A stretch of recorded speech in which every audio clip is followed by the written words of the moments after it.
Doctor ortho Ayurvedic oil और capsule. अब दर्द भी घुटने टेकेगा। छत्तीसगढ़ विधानसभा में कार्य मंत्रणा समिति की बैठक आयोजित। विधानसभा अध्यक्ष डॉक्टर रमन सिंह की अध्यक्षता में हुई बैठक में सीएम साय रहे मौजूद।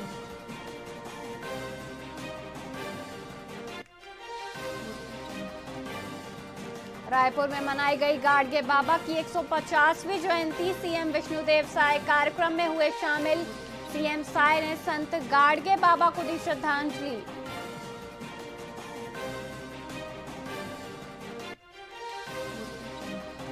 छत्तीसगढ़ विधानसभा परिसर में मिलेट कैफे का हुआ शुभारंभ। विधानसभा अध्यक्ष डॉक्टर रमन सिंह ने किया उद्घाटन। साथ ही परियोजना के तहत हो रहा कैफे का संचालन।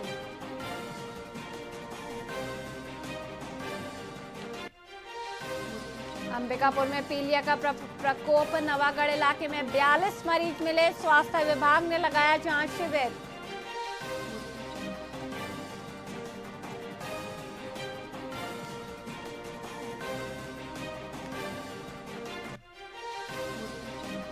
बंगाल में बने सिस्टम से छत्तीसगढ़ में बारिश। गरज चमक के साथ पड़ी बौछारें। बदलते मौसम से किसानों की चिंता बढ़ी।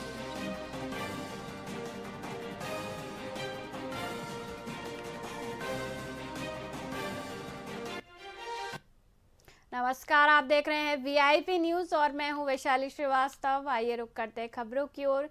छत्तीसगढ़ में धान खरीदी के बाद कस्टम मिलिंग आदेश से पहले ही राइस मिलरों पर गड़बड़ी के आरोप लगे हैं। हनुमान राइस मिल द्वारा बिहार के औरंगाबाद से चावल मंगाने और सीमा पर कागजों के आधार पर ट्रक पास कराने की बात सामने आई है। आरोप है कि मंडी विभाग ने बिना भौतिक जांच सील लगाई। जांच के लिए पहुंची सरगुजा खाद्य विभाग टीम ने भी कथित रूप से दस्तावेज देखकर ट्रक छोड़ दिया।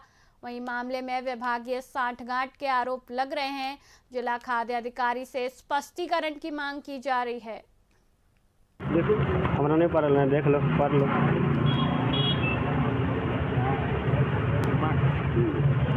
राइस मिल में खाली करो। हाँ सर। ये कहाँ से औरंगाबाद में आ रहा है? औरंगाबाद दुकाने से लोड होल सर। ओ सरकारी चावल दुकान से चावल लोड होल है। दुकान से? हाँ दुकान से चावल है। 10 बोरा 5 बोरा 2 बोरा 3 बोरा 4 बोरा सब दुकान घूर के लोड होल है। अच्छा। सब दुकान से एक दुकान से लोड नहीं होले। सब दुकान से लोड होले। 25 दुकान है, 25 दुकान से लोड होले। सूचना मिली थी कि चावल लोड गाड़ी है क्या, उसके लिए मैं फूड इंस्पेक्टर को मौके पर भेजा था। मौके पर उसके द्वारा जो कागजात उपलब्ध कराया गया उसका अवलोकन कराया गया, तो उस पर ये प्रतीत हो रहा है कि वो बिहार राज्य से आ रहा था, औरंगाबाद से, और उसमें वो कन्हर बैरियर जो है मंडी का, वहाँ पर का सील लगा हुआ था। सर उसके अंदर कौन सा चावल था, ये आपने जाँच किया है? आपके चावल की गुणवत्ता संबंधी जाँच नहीं की है। सर पीडीएस चावल कहीं परमिट के ये पीडीएस का है कि नहीं बोल सकते, क्या कि ये बिहार से आ रहा है, बिहार का आ रहा है और मंडी का बैरियर का उसमें सील लगा हुआ है, तो उस पर कैसे कर सकते हैं कि पीडीएस का है। देखो अंबिकापुर में जमीन विवाद को लेकर खूनी संघर्ष देखने को मिला। शंकर रजवाड़े की जमीन पर कब्जे का विरोध करने पर दबंगों ने न सिर्फ गाली गलौज की बल्कि उनके घर पर जमकर पत्थरबाजी भी की। इस हमले में मारपीट के साथ जान से मारने की धमकी दी गई, जिससे इलाके में दहशत फैल गई। मणिपुर थाना पुलिस ने कार्रवाई करते हुए 4 आरोपियों के खिलाफ केस दर्ज कर लिया है और मामले की छानबीन में जुट गई है। सर जो मामला है इस टाइम हम लोग काम कर रहे थे, तो हम लोग उसको मना किए, तो हम लोग को ऊपर से जो ईटा से जो पत्थर से मार रहे थे, जो पप्पू और अजय और रामू और तो वो था बंश बहादुर, वो जो ईटा से जो मारा जो मेरे आँख में जो लगा है। क्यों मारा वो? वही जो इस टाइम में काम कर रहे थे हम लोग मना कर दिए, इसलिए जो इस टाइम में काम कर रहे थे और जो हम लोग वहां जाके मना कर दिए, इसीलिए सर। रायपुर विधानसभा के बजट सत्र के पहले दिन पूर्व मुख्यमंत्री भूपेश बघेल ने सरकार को थकी और झुकी बताकर तीखा हमला बोला। उन्होंने राज्यपाल के अभिभाषण के तुरंत बाद बजट लाने पर सवाल उठाते हुए कहा कि जनता को इस सरकार से कोई उम्मीद नहीं है। बघेल ने चीनी रोबोट विवाद और होली पर शराब दुकानें खोलने के फैसले को लेकर भी भाजपा को जमकर घेरा। उन्होंने आरोप लगाया कि राज्य के महत्वपूर्ण फैसलों पर बाहरी प्रभाव साफ नजर आ रहा है, इसलिए कि इस बजट में कुछ भी नहीं था। पहली बात यह है कि सरकार भी बजट को गंभीरता से नहीं ले रही है। राज्यपाल के अभिभाषण के दूसरे दिन ही बजट रख रहे हैं। इसका अर्थ ये है कि राज्यपाल के भाषण के गरिमा न केवल ख़त्म की गई है, बल्कि उसका औचित्य में ही प्रश्नवाचक चिन्ह लग गया है कि आप उसकी चर्चा कराए बिना ही आप बजट प्रस्तुत करने जा रहे हैं। अब उसको तो यही समझ नहीं आ रहा कब क्या बोलना है। अभी आप सबने पूछा उससे कि भैया होली के दिन भी आप और 30 जनवरी को भी आपने शराब बेचा, तो भागते नजर आए। आज कपड़ा उतारने की बात कर रहे हैं। होली के दिन में दारू भट्टी खोलोगे तो कपड़ा उतरेगा ही। आप तो पूरे सबके कपड़ा उतारने में लगे हैं। देश की इज्जत आप उतारने, एप्स्टीन फाइल खुला, उसमें थोड़ा बोले। रायपुर में भगवान राम की 51 फीट ऊंची भव्य प्रतिमा स्थापित की जाएगी, जिसकी जानकारी संस्कृति मंत्री राजेश अग्रवाल ने दी है। जनता की मांग पर लिए गए इस फैसले के साथ ही पुरानी मूर्ति को भी पूरे सम्मान के साथ दूसरे स्थान पर शिफ्ट किया जाएगा। मंत्री ने स्पष्ट किया कि पुरानी प्रतिमा की गरिमा का पूरा ख्याल रखा जाएगा और उसे हटाने में पूरी सावधानी बरती जाएगी। इस नई स्थापना से राजधानी में भक्ति और उत्साह का माहौल है। गई है।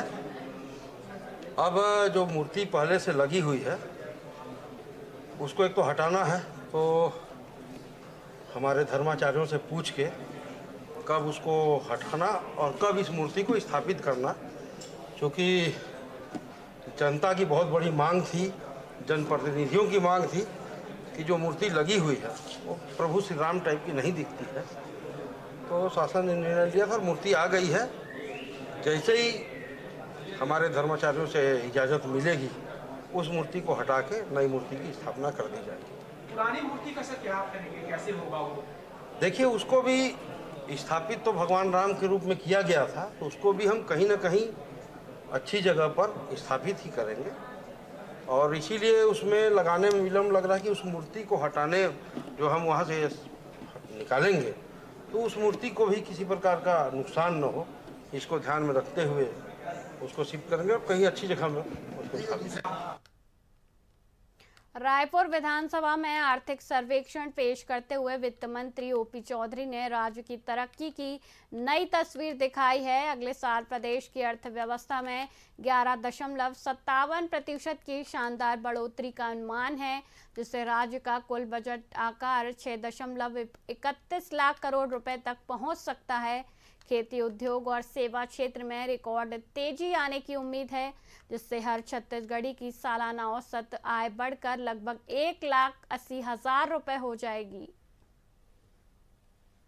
सम्मानीय सदन के समक्ष वित्तीय वर्ष 2025-26 के का जो आर्थिक सर्वेक्षण है वो पटल पर हमने प्रस्तुत किया है, और जिसके तहत हमने जो 2025-26 है उस और 2024-25 की दृष्टि से त्वरित अनुमान और 2025-26 की दृष्टि से अग्रिम अनुमान, ये दोनों हमने प्रस्तुत किया है। जो आर्थिक सर्वेक्षण है जो इस साल के लिए वित्तीय वर्ष 2025-26 के लिए जो GSDP है, ग्रास स्टेट डोमेस्टिक प्रोडक्ट जो है, हमारे सकल राज्य घरेलू उत्पाद जो है, उसका प्रचलित भावों पर जो वर्ष 2024-25 में 5,65,845 करोड़ था, वो अब बढ़कर वित्तीय वर्ष 2025-26 के अंत तक 6,31,291 करोड़ होना संभावित है, ये अनुमान है। और जो गत वर्ष की तुलना में 11.57% अधिक है प्रचलित भाव पर। इसी तरह से कृषि में जो GDP है, जो 2024-25 में 1,06,521 करोड़ था, वो बढ़कर 2025-26 में 1,19,871 करोड़ होना अनुमानित है। सकल घरेलू उत्पाद की GSDP की ग्रोथ हो या प्रति व्यक्ति आय की ग्रोथ हो, उसमें राष्ट्रीय स्तर से लगातार हमारा छत्तीसगढ़ बेहतर प्रदर्शन कर रहा है ग्रोथ के हिसाब से, लेकिन फिर भी अभी भी हम राष्ट्रीय औसत से पीछे हैं, जो मुझे लगता है कि उस दिशा में तेजी से हम आगे बढ़ रहे हैं। नया रायपुर के ब्रह्म कुमारी शांति शिखर में मुख्यमंत्री विष्णुदेव साय ने कैबिनेट मंत्रियों और विधायकों के साथ सामूहिक भोज का आनंद लिया। बजट सत्र के दौरान हर साल होने वाली इस परंपरा का सम्मान करते हुए मुख्यमंत्री संस्था के आमंत्रण पर यहां पहुंचे थे। उन्होंने ब्रह्म कुमारी द्वारा समाज में किए जा रहे आध्यात्मिक और शांतिपूर्ण कार्यों की जमकर तारीफ की। सभी जनप्रतिनिधियों ने एक साथ बैठकर भोजन किया और संस्था के सदस्यों से मुलाकात की। आज हम लोग प्रजापिता ब्रह्मा कुमारी परिवार के आमंत्रण पर शांति शिखर में आए हुए हैं और हर वर्ष जब विधानसभा का बजट सत्र चलता है तो इनका आमंत्रण हमारे सभी मंत्रिमंडल को, विधायकों को सम्मान समारोह में और ब्रह्मा भोज में मिलता है। तो आज भी हम लोग नेता प्रतिपक्ष श्री चरणदास महंत जी, हमारे सभी मंत्रीगण, हमारे सभी विधायकगण के साथ में यहाँ पर आए हुए हैं और प्रजापिता ब्रह्मा कुमारी परिवार के द्वारा हम सबका साल श्रीफल से स्वागत भी किया गया है और अभी ब्रह्मा भोज के लिए हम लोग जा रहे हैं। माउंट आबू आने का हाँ, माउंट आबू से हमारे दो भाई स्पेशल मंत्रिमंडल को और हमारे विधायकों को निमंत्रण देने के लिए आए हैं और निकट भविष्य में हम लोग जरूर पूरा मंत्रिमंडल और विधायक मिलकर माउंट आबू जाएंगे। आज हम लोग